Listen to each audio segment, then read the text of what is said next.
Gazie babia. Adori. Otu an wi ga hin etegashi otu an. Etegashi bicha babia. Gaji na onyihuan. Ni do wandira ho baji ejenbo. Ye wan. Wase jire boba. Ba wasami ikuo igbegbe. Ishi chari wan niba. Eme tegashi bicha babia mini. Ishi bia endehi babia mini. Wosun inje ni ani. Aso agezige babia. Ari riko. Ari goho bami. Ari uhindai umboro. Bandira baja akporibo. Ebina rigodo yo akpori yo. Wabie ni wotuan ebine ni dodo yo. Wodana asasu inoa asoba. Etegashi ibian ebin gadin gasansan. Ondera aguhin gorogo ebin rowa. Abur ondera anjuba wokuchi roka ejena huan.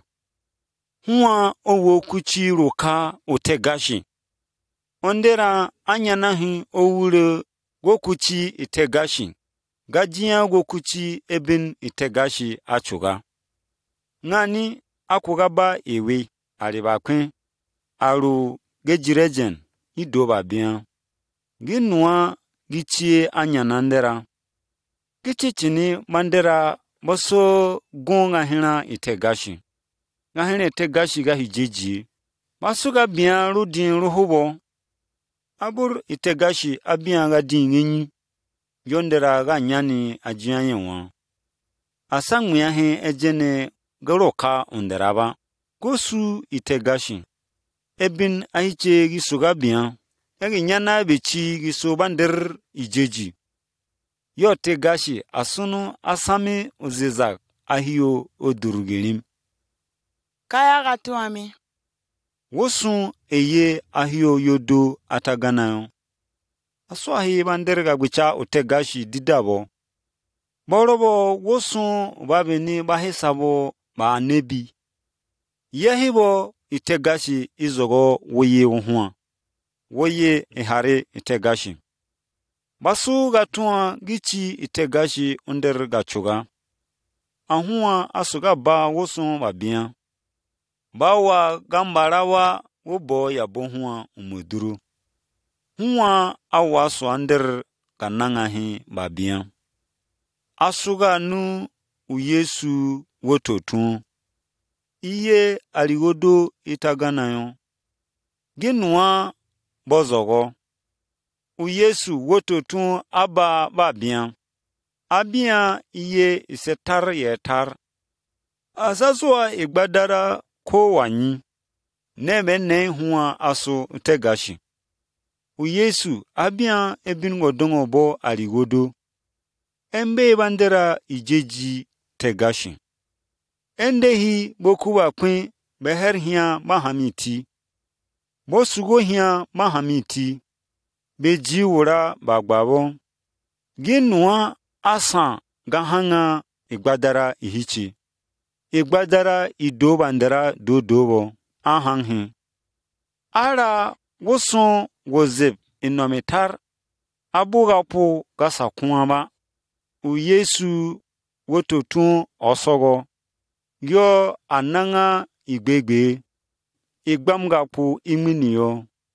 Gini ene ijeji igbegbe. Huan uyesu wototun ganya awa kwa bandera ajian gohon. Mo Yesu wototun akwa. Ganyara igbadara ondohiri. Nga ne ene awoto gakun ondohiri. Ajian wuhon. Asasa huon uwo. Oh. Bandera aligodo bo wo. Yeba kwimo gakwan gadin itegashi. Awoga sami ngananga. Mesecheri uyesu huan asogadin nganyia ba. Uyesu ganyia asogadin gajian gohon. Botun gadin gokuchi bandir gokuchi oga. Ale gajiahin imanghibo gehoy. Womba ikwane hibo tegashi asaya chawa. Ima masami ga dingorobo gani unga jian hon. Ga pu Yesu ga nyani ko itonom asaswa ga dingorobo gani. U Yesu atuan. Mia misu ga dian. Mia misi jeji. Mia misu iku. Bander ga jian yotiti. Seye mia. Basun u Yesu akumo ajian go hon. Utusu hubo bakubo. Bander bahobo bajihi ejen ahibo. Aluga jia ejena hubo idoyo yo u Yesu wotutun. Alu ebin ahua abiabo. Gichi gapo gahua. Bahobo bahari idin hibo babian yeshia. Alikwana ihibo. Gipon yeshia ihibo. Bahobo bendehi u Yesu. Anyania onder wopwa ahoga kwa ejenbo. Esuga jiabi roka rani. Bajihi ejenbi yo u Yesu wotutun. Ginua igbadara ihibi bewegbichi. Igbadara ihibi idoyo utegashi awayata. Gesenejen gawa mbayahi ejen yehini ahio aso yebi. Gebiseri hina lihibiele do bawayacha. Gajina togo yo Yesu.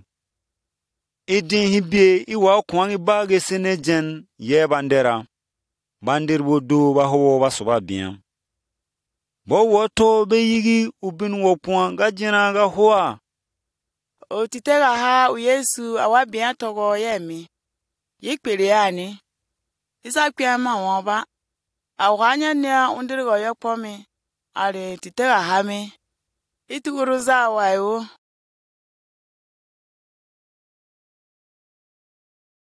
Ondera awasami ikukaya. Miwo onder ahua aswahi iku gohongo. Hiyo onder gachoga ajia wohong ge yigi. Wohong iku gohongo awapuawa. Awapuawa asara gasame iku gohongo. Gasu gahigbam yo odan ondera. Gasu wuyi ihare itegashi. Wuyi hari itegashi wotuan. Utite itegashi achugandera yeba bin worobian. Gehekpewe wohong iku gohongo. Gaho amwa. Wani asu gadin gorobo gaho gechere odan ondera. Gashi yaki itegashi ituan. Negi biandera wosun ewor ihichi. Wuwa gaswa wuhichi. Inua itegashi ichugandera wuwa gaswa wuhua. Wosun ewor ehua achugandera. Undirwoche arwasa achugabo gewor ehua. Une menu gahina itegashi. Ehwene ondera ubin gasami. Ahua bajia egbam gichie. Geyige kini gaso wosun egbam babian. Wani aso wuhamurobo wuhogenye. Ondera asonder gohongo. Wani ahua aso towo yondera. Otu ondera anyania ubin odan gachoga. Ahua awanangai igbegbi. Ijeji boroboe aligodo giji ijeji gapo ndur orobo.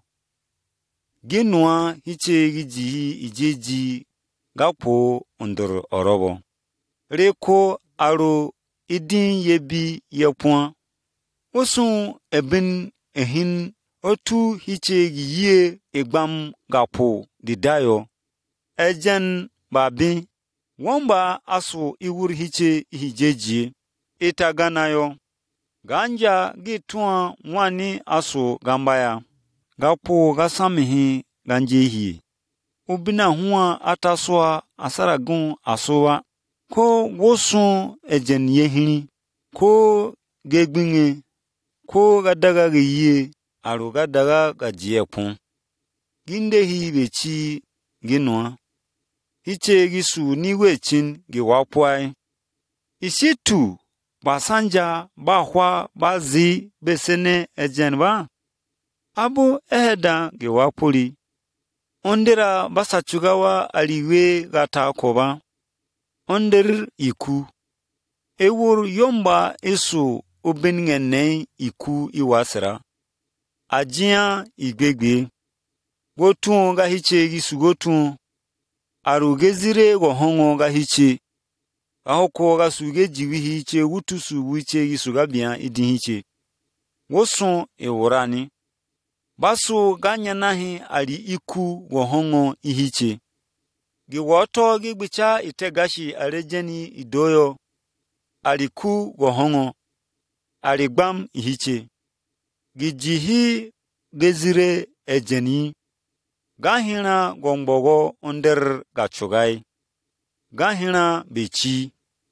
ingime bienwa ngani ahwanyani ya ubin ahwangi watwa aligene ijiji ihiche yo tegashi twa asasu aregajia ijeji giwe senewe ejenwa abur ahwa aba yo tegashi awajia ejen asuni ginwa awahanga bahobo baso ganjobawa gisuahi igbam gotun gishikara arete gashiba gijihi odom ahua gipin odom ahua arugajia rokaru hua gipin uyesu wototun gadin ananga o gisuahi igbam gotun gahun geriche wurubi aruganyani gahiko gaha gira kogi ni giwanangai iku wohongo isatayo gazeba wozi komba wusu uhie gatander ayuba asonder ejen asuahi gahina gapo asu inomia miswa iwe bie genua gasosa gamia gaba itomi wubo eme aronder gaya chao asuahe aliku wohongo awaja babia wonom ngambaya mwani asogata utusu uko kosun aji ijeji ye itegashi iku wohongo ehibo iwa nangayo igbegbe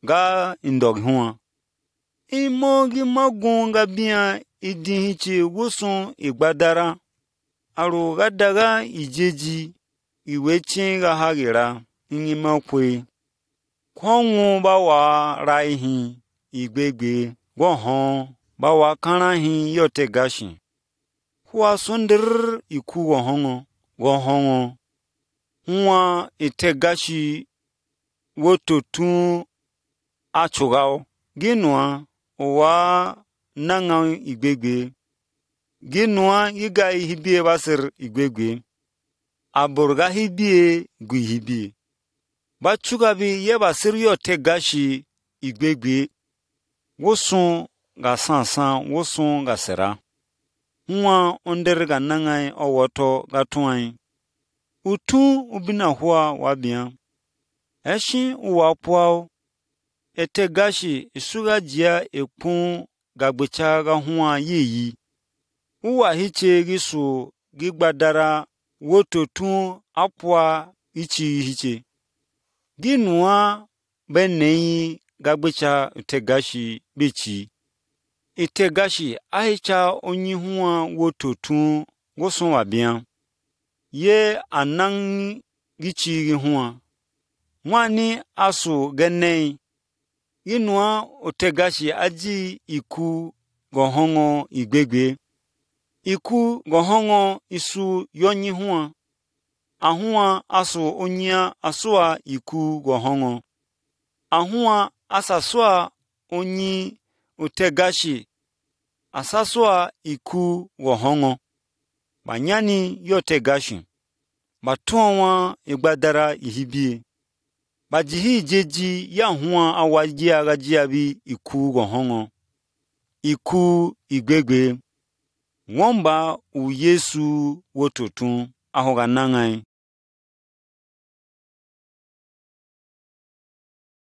Go wur wani sei okuchi gahena. Ishi wani bandera basoga biya. Basuga hwabe dei basuga zi. Ishi tu basoga biyenwa. Basuga jiabi chibo gesene ejen. Abur bese yie kosun awa hare obina hwa biya yetegashi. Wani anya niya behe yibiyawa yetegashi. Abur bese yie yisasame gadin go hoi ko yeten. Ga hene tegashi ga tuan. Ga nasara huwo bangme ondera apua wanyi. Go wur ga po go kuchi ga hena. Ishi so enwano. Basu gahisa go yopo iku. Ishi tu baso ga biya genwa. Ginwa bakara wasunom. Abur basa gon ga hena ijejie. Gembeyi a ido eso gegbadara. Wutusu wohebo batuabi abunjubo bandirge yie. Ale bander ga tanga isan. Ale bander go humo no hena. Mete bandera bonjubo itegashi ahebo. Bandera behichehi kosun awatua obina hwa biya ye tegashi. Ko hua son awajan gindog ihua. Hua nganya. Iku ihiche arebina hiche isogabiya. Woshia ariwubie. Ishi eso iwane. Bander bahebo basa gubehe wubin ahebo basiga biyaba. Ishi tu basa swa esoi. Ba kwebo. Ishi tu ko basa gun ubin odom itegashi atuan. Ogbecha itegashi ahua. Wogo gbecha ochobo hua. Be yehi ginwa gajenbo. Abur gajinabo ba kwebo ijeji. Abur bese yie ihane ihiyo iwaba go wundera imapua. Baguhe wi ubina huwa ba go wurga po. Abur bese deni atubo gahina itegashi. Abur bonjubo ge yie aswahe gadin ananga. Gihane itegashi. Isuni ye u Yesu wotutu. Huwa onye itegashi. Apua na henehe igba hiche. Apua gichi gigbadara gihiche. Emo gi yacha. Giwoto gi jan. Koson gindog itegashi. Giji ebin ahiche gibian. U Yesu apua beheba hiche. Begbihi gigbadara gihiche. Begbihi ejena hiche aribeji u Yesu wototu. Iwane aso gadin gananga gapuan. Abore. Baba utuso uto somo. Gakara gacha. Ihani isi bayo. Matuabo nebagon. Itegashi atuan. Verimi manang asu ido babian. Gichichini asu utusuo. Rare ni tako. Iwane asu utusu gananga. Asu ginwa. Igbi igba uchobomi. Wasong megbiche igwadara uchobomi en amagba igba.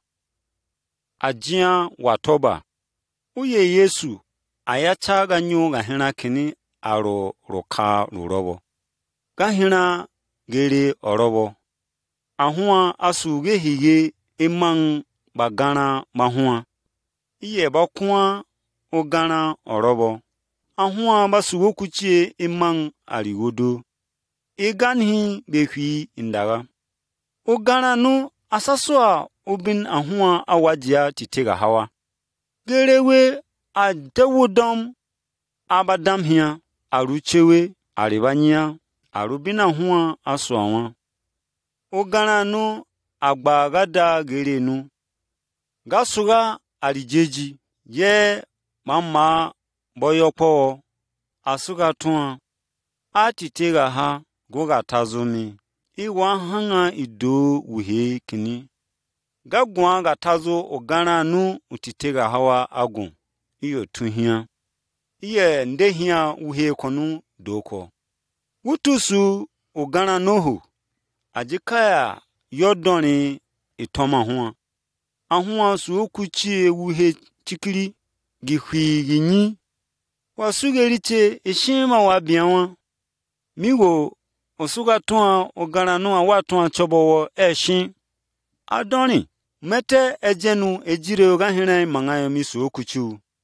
rani iwendegahi wuhe ko umia misu okuchu behe wuhe wokwa konu utitega hami ende himi enemi hiyo nunu gelichega huwa asasi no obenige hine jen wombanu ogana nu odur odonia gigana oduro gigana asuga tuwa so unhami wuhe umia misu okuchu uyo odon ogana ga jinawa agbaga daga kasuga sugawa gasuga tuwa don ejanu iwa hanga idowe hewomia uhwa so okuchimi ogana nu akpianga gwa godongi genua ejini ogana nu ajira hia wuzeshi genua sahang wuhe konu bagana bahobo basu togo berubine nabia ejenbo ejireyo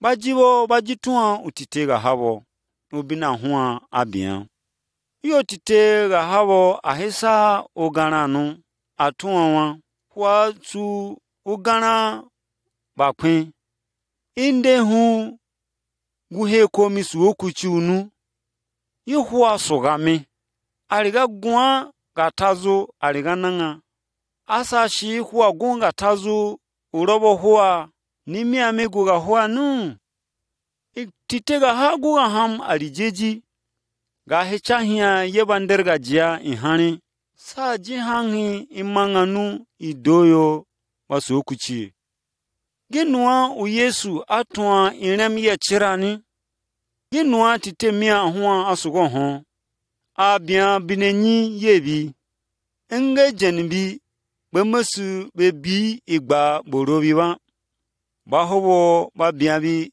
igba daraba bahobo bagun u Yesu ahina konu ye batwa atitega ha hiche ijeji ihiche u Yesu atwabo ijeji hibe imesu chikiri asunu isana ebin watwa asunu itiye kwa ihikum ba mi oja guri utanghio ba mi oja ginua awaswa mabieshi gigbi igba chobo mi adoni mi uye satun gajia ijeji chikiri nu isana ebin owoto go guri iti ye dungo ahunge yigi ejen ndera abia hani gagun bien tomi ye ijeji yezie gadia keni riginia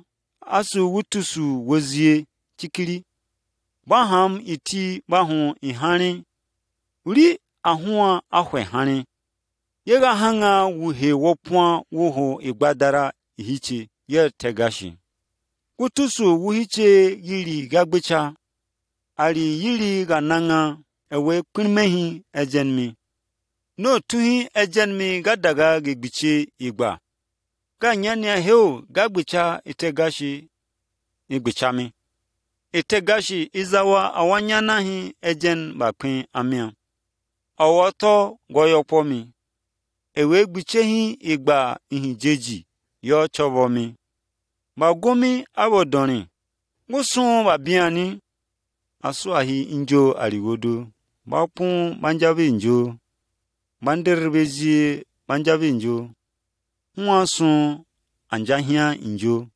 mia anjahimi injo. Asuahi injo gani. Asuahi injo agega eworo. Asuahi injo ejen gani. Igbadara injo behe ejeni asuahi injo. Gutusu ondera akwian uchobo hua ejene asuahi injo. Umobia ebin ahio asashiba usuahi ejen injo. Asuahi injo ishiha. Asuahi injewor alinje ejen. Asuahi ugob injewor. Usoto wodam ugob injo ejenba. Uyesu ganyia awaya wodongo ali injo ejen. Uyesu owodongo hi injo ni doyo.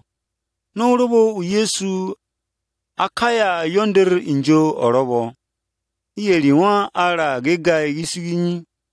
Osoto gajenaba.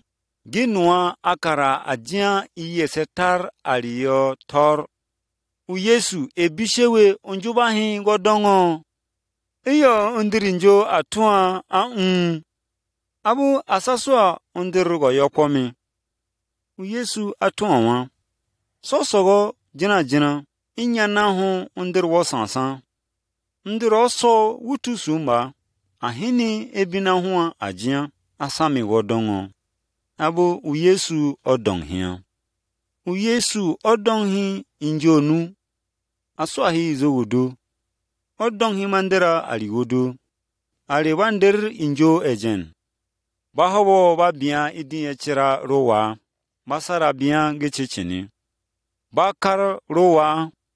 Bakar basara bian ekarba. Bahawo basu ejen ga kwiamo bandera rowa. Basara soa ejen baba. Uyesu owodongohi wasu injo ehejen. Adonimi.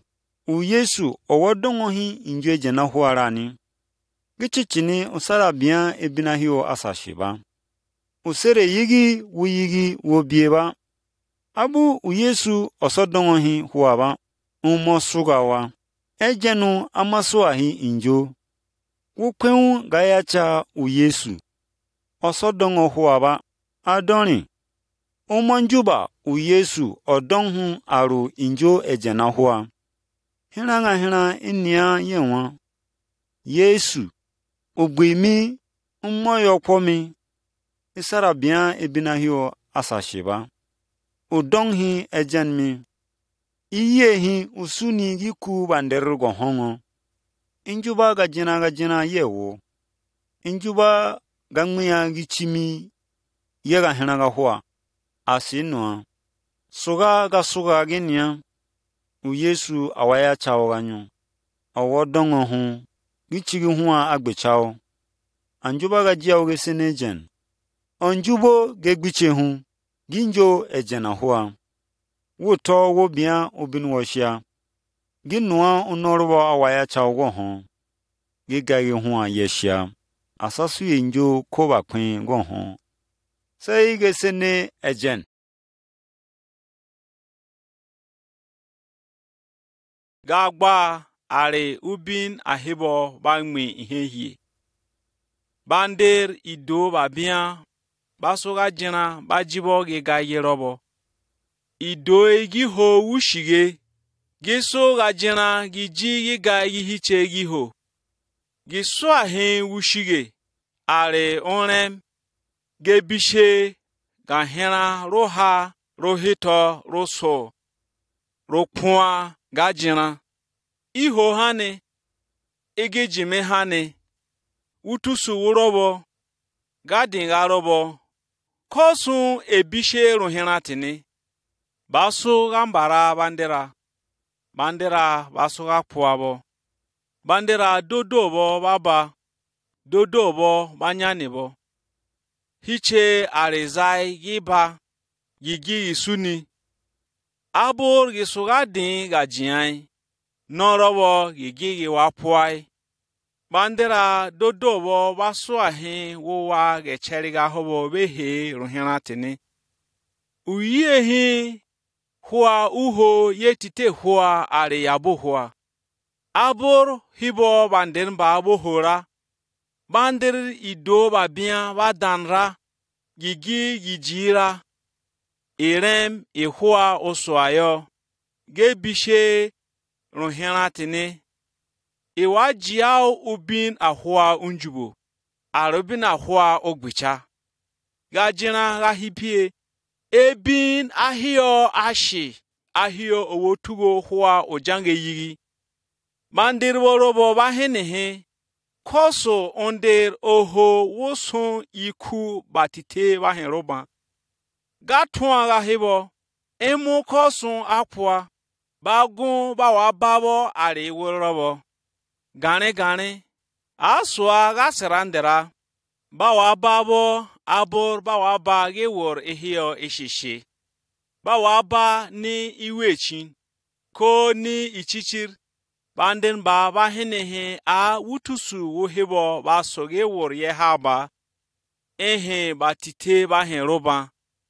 Batite bahenroba ba basoge nebo obina hubo babia.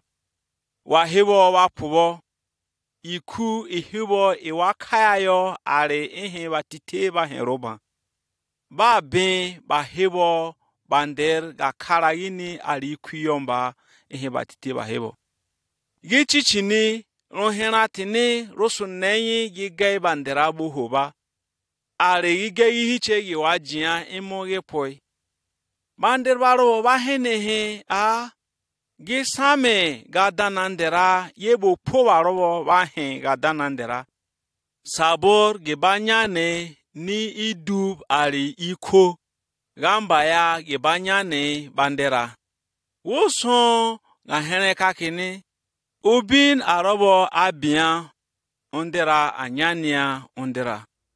Ko gabian ubin arobo otu ondera abanyania ondera. Bandera dudabo basa yega nyu behe gahena keneba. Ganyane garobo gasoga bian ba bian mene gasaso gahen gashiaba. Ebin yashia asajan izayoba. Ko anyane yo arizayo. Vendehi ondera beseneya odan uhua adanba. Ishitu wuji wuzie kine woso arepon aregashia wodan hane. Ondera aga saswa gadingarobo gahue eweriche ihehi. Se gahen gapo. Abo rohena tene rohen mandera tak. Abo woye hare. Woshia wohe tegashe wotuan. Itegashe achuga hiche. Ginua aswa hen gadinga shia beheba hiche. Geshe daradareba. Ko obina robo abiaba. Gige gisabai gibaser gasera ba biameneba. Emoge poi. Geswa ikuinyi gapugenyi. Woye gahena itegashe wotuan. Ondera aso gadinga pugenyi. Go wur iwa nene ajan gindo itegashe geye go kuchi gahena. Woye gahena itegashe wotuan a. Bachugai. Woye gahena itegashe wotuan a wo. Bachuga ndera are gashia. Itegashe ichuga ndera aso ubin injere. Ihare egineyi ondera asu ubin injere. Gachuga ganjeranjere. Onder ahua ozogo wuyi wumong gahena itegashi. Eyi chie gatuan. Isu gongbogo. Ochuga me wosun ewe. Are ubin ganjeranjere. Edin ihua ubin ganjeranjere. Iyehi wani ijejie.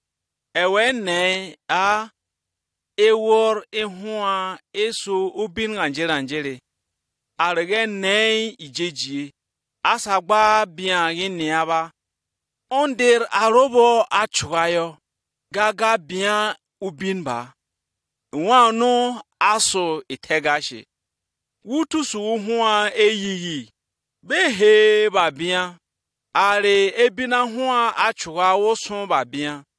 Eyi ehi owotuwo waiwo. Gagongbog itegashi. gasu ebine idoyo. Woye ga hina itegashi. Atuai ubin gene ga dana ga hiche.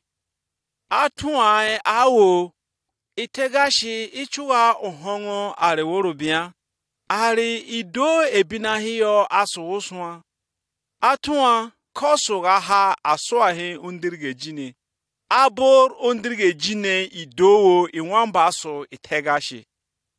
Itegashi ichuwa kweshi babia arebina hua asu wohongo gembe. Babia basa baswa ganyane obina roboba. Gaso duroyi nwa gajia igbegbieba. Ginwa itegashi ichuwa bandera. Achuwa ga dinga hua eri ashi. Achuwa gindok are ge wor ihua. Achuwa ne so ni itegashi. Hua aso onder ga chuga. Aga nyanai yinyane ga chuga ga hua. Asuga chuga ga din.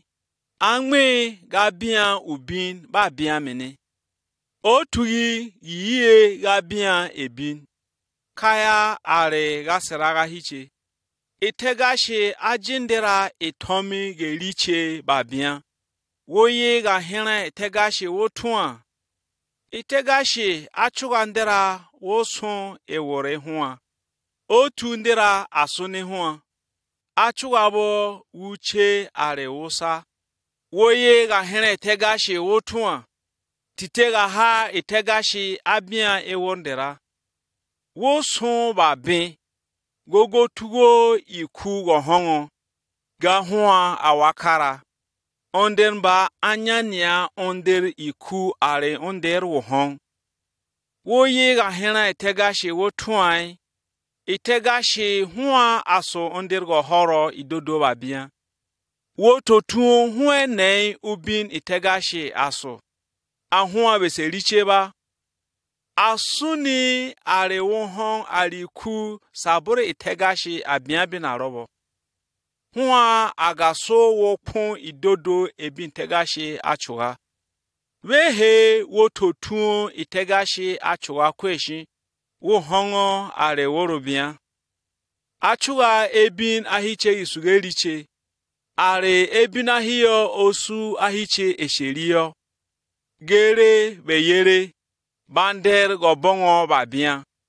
Are bahuo baso egbam. Asu kweshi. Beheba hua bachugayo. Bago bachugayo beheba hua. Anang sabur kweshi idan. Agasuni gasugo bongo idodo ebin tegashi achuga. Abor woye ga hene tegashi wunei anasara ondera akwiya gabia ubin itegashi atuwa. Onder odana o adomu. Asaji itegashi wongbogba. Ari yichichini. Gijire hi idoba bia arega seraga hiche. Ewane ene gishi kuchi tegashi ga nasara ahua asugi kuchi eba. Ewane asubina hue ne egba ondera ekun eba. Ye ido ubina hua achuga. Ari ido bandera. Ido ubina hua achuga ebin gegbadara. Ga nasara woye ga hena itegashi wotuan. Abur idoi gi bian ge gwadara. Idoi gi gba gi ndok itegashi. Itegashi eshe shirehi obina hua abiaba. Ihane hua gichi ido bandera enwanu ge wapuai. Ginua gapo gashi bako koyosun. Emenge nange wosun gasera arega koga ye itegashi. Yiwa seraga sera geshenejen. Are hua igbegwie. Aburgi chichini aswa henga po gichi gigbadara. Woye ga hena tegashi wotua awo. Wutusu adomu abia gigbadara. Gigbadara mba gichizo wosun ido bandera. Gigbadara adomu yekogeba gapo. Ginua gapo gesire gajiko kohane. Kosun abia gegbadara. Gakpo ikomba aso ihane itegashi. Behe gigbadara. Woyi ga hene tegashi wotua. Ihane gigbadara somba sono gakpo. Asaso undire nyiba ido bandera bakpuabo. Aborgi nua norobo itegashi awajia ido babia ihane. Wo nomba itegashi ewechimehi babiwegbi. Ganasara woyega hena itegashi wotua. Ginua itegashi eterwodom atua. Ohongo areworobia gera giwaduahe. Gunom go kuchi ga hena. Ganasara banderba hebo basagin we itegashi. Ba wechimebo. Behe egba ehindera. Ido bandera are ebinahi aso hongo ewejireyo. Ido nu asaso inuaba. Asaso gadinga robo bandera bo wohobo. Oh, gigbadara gishi tuhi ubin tegashi angme ba biameneba. Gichichini itegashi agbechahe ba biamene. Abur bandera basa bian ubina huwa agbechaba. Yinua achuga gadinga robo. Behe ba hebo. Ene gading ananga gichi onyihua. Uyesu wototu. Woye ga hena etegashi wotua. Gigbadara ondera heninga nya. Hua adomu. Akungaba gakpo gasu gakunwa iyere hiche. Abur aso ondera hua aya ina etegashi. Ina ehio iso ihinganjere. Ena ehio isu ihi jeji are gananga. Yiwananga giyere hua are gigbadara are gapo. Gichi ondire nyienu uyesu wototu. Ginua gigbadara adomu ginyi akungaba gechimehi ido bandera. Abor etome wototu inyi ehe ijejie. Akungaba ido bandera gayacha ijeji. Gindog itegashi. Agajibo gananga kasera. Ginjubo negi yigi behe gapo. Rodin roha. Gapo ewor are gapo iku.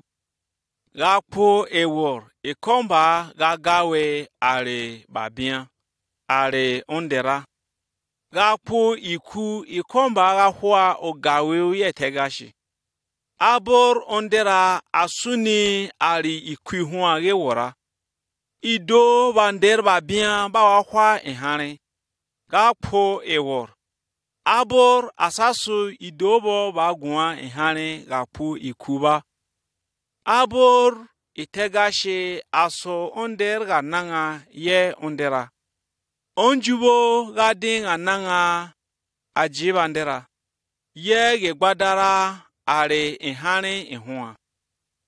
Agbecha onder gigbadara. Iyombetu ahicha uyesu wototu. Ba bia ne anang. Gaga henehe ihane ihiche. Gading gakpo are gigbadara ihiche. Woye ga hena itegashi wotuae a. Itegashi igbicha babia. Gaji onyi hua enyi. Aso ondra hua ajijeji yewa. Ese jire weba. Abor awasame iku ehigbegwie. Iwa nene anikowori yapua. Uwoto wohenehe iwa niyichu. Imunjubo gabienwa. Emu yai uyesu. Gasok onder ganangai. Yiwasame iku ihi igbegwie. Ohe itegashi achugai. Woye gahine itegashi wogo wotua. Itegashi enei wototuo utitega ha ahiche. Bahibo bajijeji a. Utitega ha uyesu apua behe bahibo. Asaso gi nua be gbihin ye gbadara ge hewo tagwa be hichehi. Abor ba jibo egbam anyani bo wanyi tegashi. Ga hine tegashi ga guga tuwa. Ye ba hibo ba jijeji yenwa. Ba guba yacha. Ajibo egbam anyani bo wanyi tegashi. Banyi tegashi ye kwere huwa. Ba wakwa bo ye wor. Abor ba swahi iku. Woson mandir iku. Emo ihane itegashi iba. Eworbo iwo sogo woson ba hobo batakwa. Woson mandir go sogo unongaba. Bagu bo sogo bakaya bo togo arebandir go kuchi. Bewe hichebo baji sirgi yere itegashi. Yiga yihubo bo wodongo. Iku ihi igbegwie. Otogo are utitega ha igbegwie. Woso giga gishi asono ngehe nganjere. Abur ba ho ba kwiboga yacha u Yesu wototun. Are ina itegashi are ina ehinga nanga. Ba wasira are wonhon huwo wosin worbo. Abur baso ni ikom hiye tapwayo. Wahiwo wapuwo. Ba puwo ga din ihane. Basa wagawiwo ba biyangi niaba. Are onderaba. Abur ba gawibo are tegashi gbegbe. Indo wo yiga hina itegashi wo nei. Wo he behe minini. Atuai a wago sogo bakwapua. Ba wajiabo ihane. Ba gubo vuno hibo goson gikon gira. Otowo are gekperegun. Ogamesa itegashi igbegwie. Woso wuwa ubin ganjere enwane. Woso ido ebin. Woye ga hena itegashi woji enyinga hena aganki ubin ido bandera batun. Behe odandera are yege ondera awajiyawa. Gage neyi ga dinga puan. Woso ga siraga hichi. Itegashi achowai.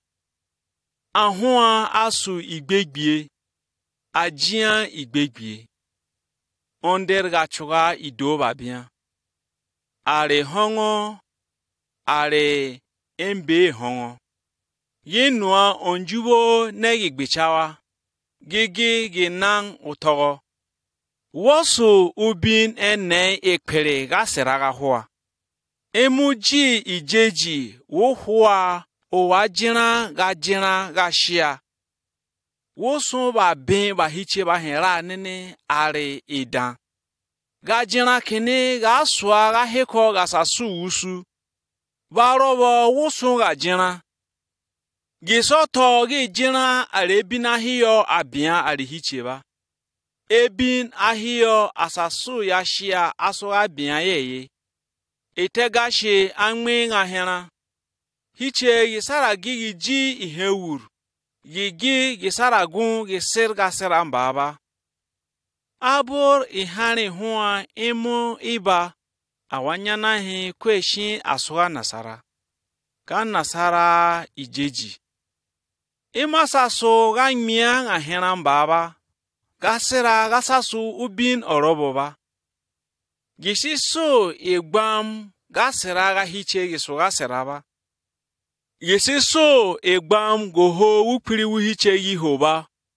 Are ebina hiyo asoga biya yeyi. Aburum imugi yehi itegashi huaso are egbam. Aga wa biya kweshi asoga nasara. Gigi wasira gasira ga heko gaso gasira ekpere. Giwoto gi hena ye tegashi. Gi pon ehua asu tite hiche. Aga wa gwan. Woyi ga hena tegashi wotuan. Kweshi asoga jina ye ba hibo ba bian ubin itegashi agbecha.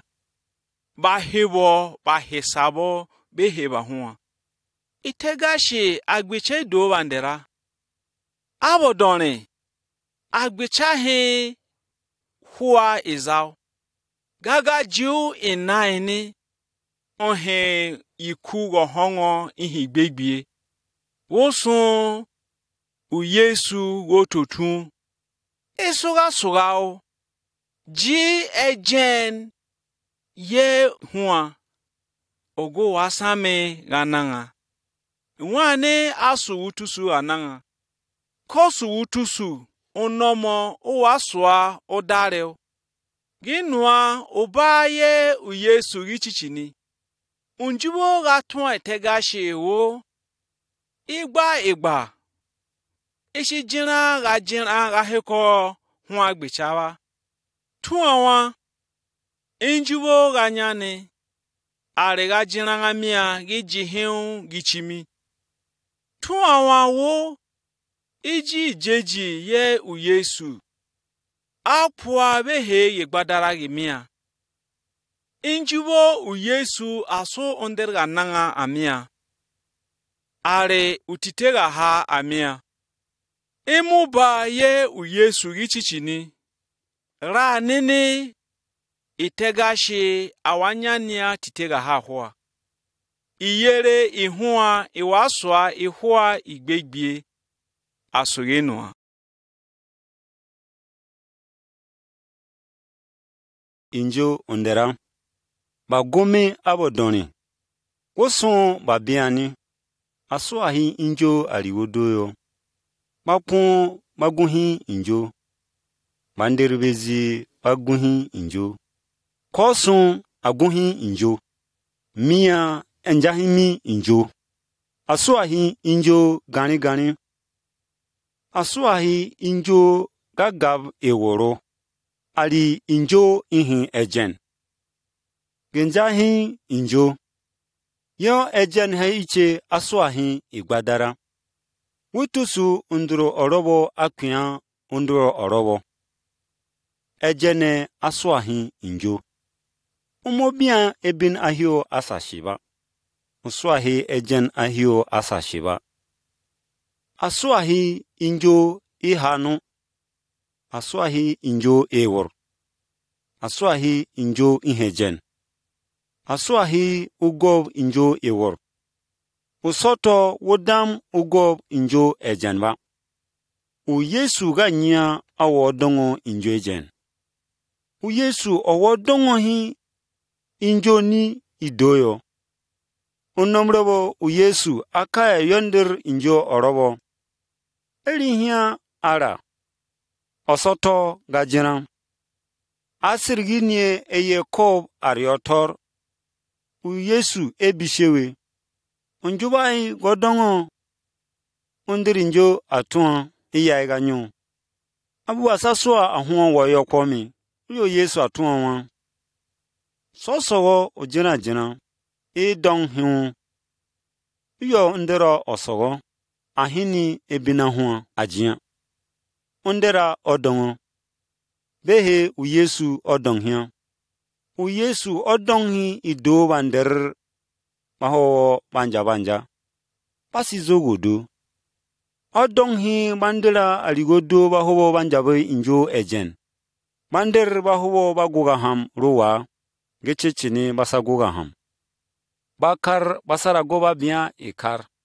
Bander baho baswage hinejen ruwa. Basa biya gechechini. Uyesu owodongo hi waso ilinjo. Koso wowa obin. Aro wuyigi wuko wososi. Abu uyesu osodongo huwaba. Immosugawa. Ngejena huwa amaswa hi injo. Wukwenga suga uyesu osodongo ma. Adonimi. Umonjuba uyesu yo donghi injo ejena huwa. Hena ye nwa genia. Uyesu. Gbimi umo yo pomi. Isaragun ibian bakpinwa. Udonghi ejenmi. Iye hi huwa suni yemi. Injuba hi gajina yewo. injibo gajia gahina gahua wungbo. Asinwa. Suga ga suga genia. U Yesu awaya chao ganyu. Awadongo hu. Abur agbechao. Anjuba hi gajia ugesenejen. Anjuba hi kodongo hu. Wosun injo ejena hoa. No bian ubina hua aso woshia. Unomrobo awaya chao go hongo. Gegai hua yeshia. Asasu injo. Ariba kwen se gesenejen.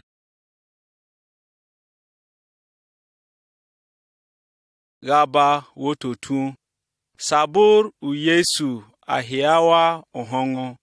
Atua banyimbe bahua a. Norobo asuni ibawa babia. U Yesu esegber ogaba. Ido gaheranga hua ijejie. Aga wabawa babia mini. Itegashi embeyi a. Norobo ohongo uwechichie. Bewe gbere yigbon. Bapua akpan itegashi bowo tugo baka. Mamba enwa u Yesu awadare uhongo. Woson wumbe wupua. Asonder babia ewerichewe. Ishitu u Yesu awaba weha. Ashibawa ne akon mandrigo kuchie gajia. Gajia gahawa uhongo. Imamene babia obina hua agbicha. Bahubo banyanebo gigbadara gihibo. Bago babia obina hua atua. Hua aso onder gananga. Hua ogodonghe mandera dobo. Ajehe wuhon hua na hang gigbadara gihiche. Atuai a emaba awosogehe asondera hua aso ahua. Bahibo baso wosun azib ahibo. Aso bahubo wapubo. Baje egben hubo ye u Yesu. Awajiabo ewori ye ha. Atua woye gahena hua a. Awadare arewaka wuhongo. Bahibo bapubo gaso u Yesu bawadana gosogobo. Bahibo baso aliku gohongo. Bawajiabo togo arihibo. Idobo bawosogo bakaria wumbe. Iwane awabia nondera abiunsuo pirim. Eshe iwabia arewa hobo boso kuchi u Yesu. U Yesu awajiabo ihane. Bahibo baso abakwen gejenbo. Bahobo boso kuchie. U Yesu awaduahi ido babia. Ido bandeba hobo boso kuchi u Yesu ba.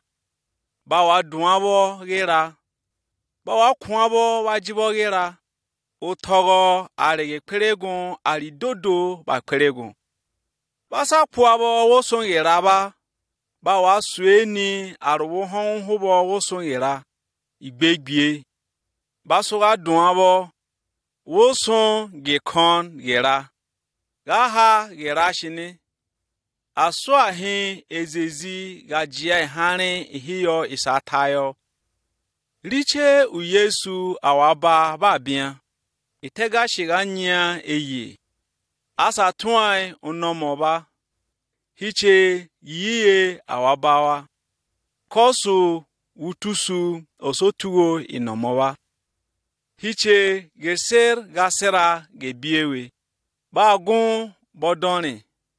Bonjubo gasera gebie u Yesu nomhua awaba. Manyanibi gigbadara gihibie.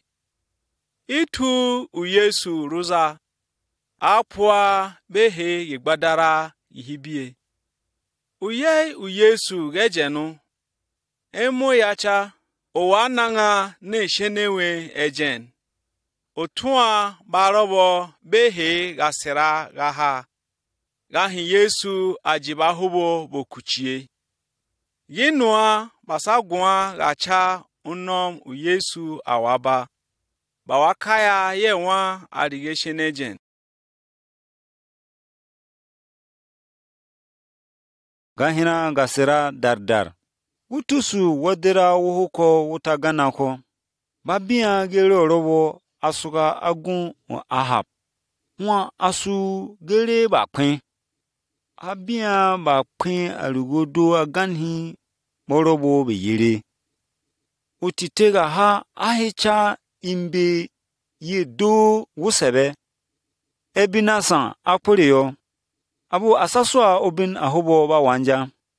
Ebinasan aribandera. Asaswa indai. Asaswa gegbere bin ko chikiri. Mandera aligodo ba polebo.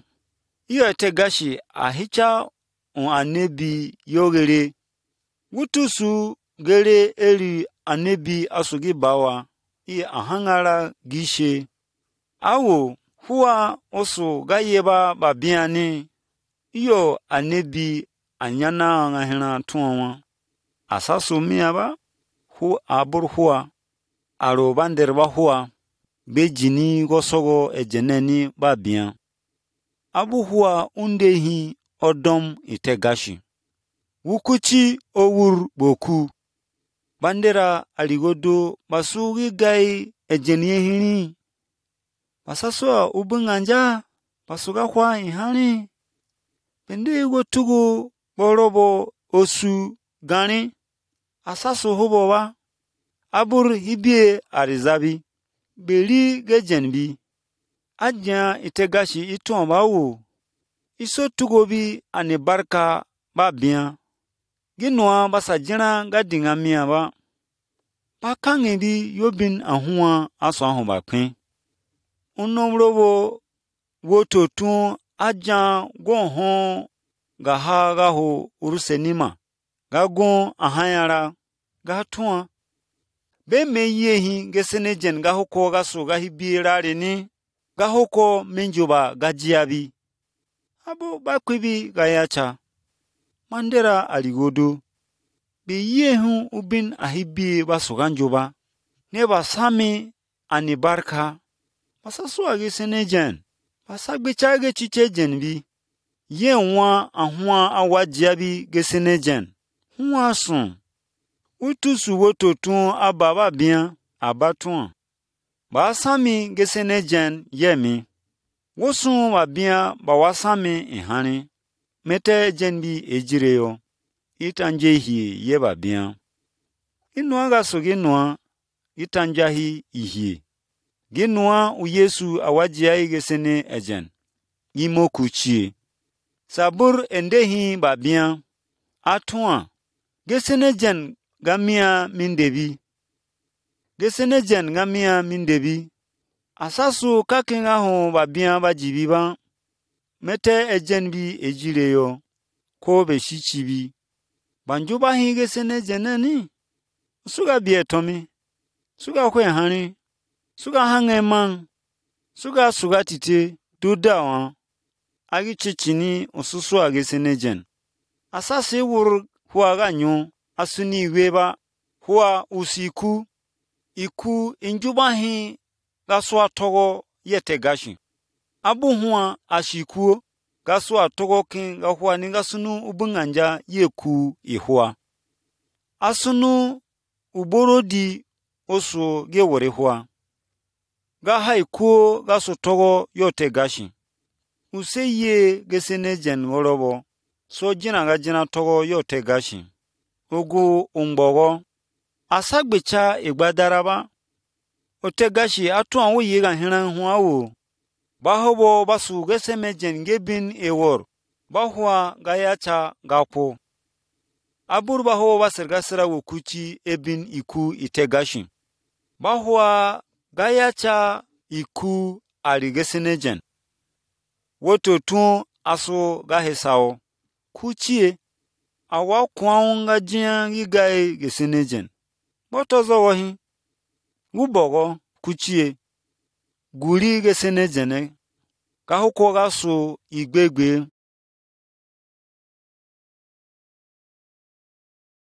gitukuru ye gitutega shiwaiwo uye huwa wagari che ubo bege Aba ye gitutega shiwaiwo uye huwa wagari che ubo bege Aba ye gitutega shiwaiwo uye huwa wagari che ubo bege Aba ye gitutega shiwaiwo uye huwa wagari che ubo bege Aba ye gitutega shiwaiwo uye huwa wagari che ubo bege Aba ye gitutega shiwaiwo uye huwa wagari che ubo bege Tuma iche wanambo gichichini ugyara sambara di waba ne gitutega shiwaiwo Yemwa wagari che ubo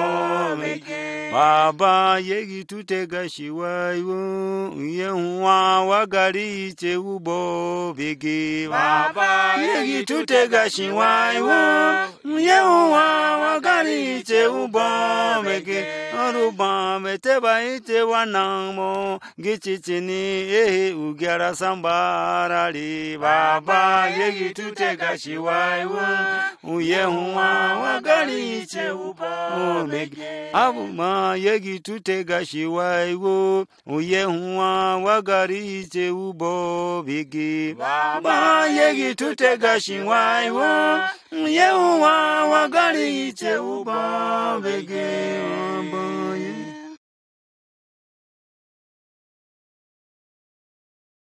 Tegasha iche waiwo tegashi Tegasha iche waiwo Tegasha iche waiwo tegashi Tegasha iche waiwo Oh Tegasha iche waiwo Tegasha iche waiwo Tegasha iche waiwo Tegasha iche waiwo Tegasha iche waiwo Tegasha iche waiwo Tegasha iche waiwo tegashi Tegasha iche waiwo Tegasha iche waiwo tegashi Tegasha iche waiwo Oh tegasha iche waiwo Tegasha iche waiwo Tegasha iche waiwo Tegasha iche waiwo waiwo Tegasha iche waiwo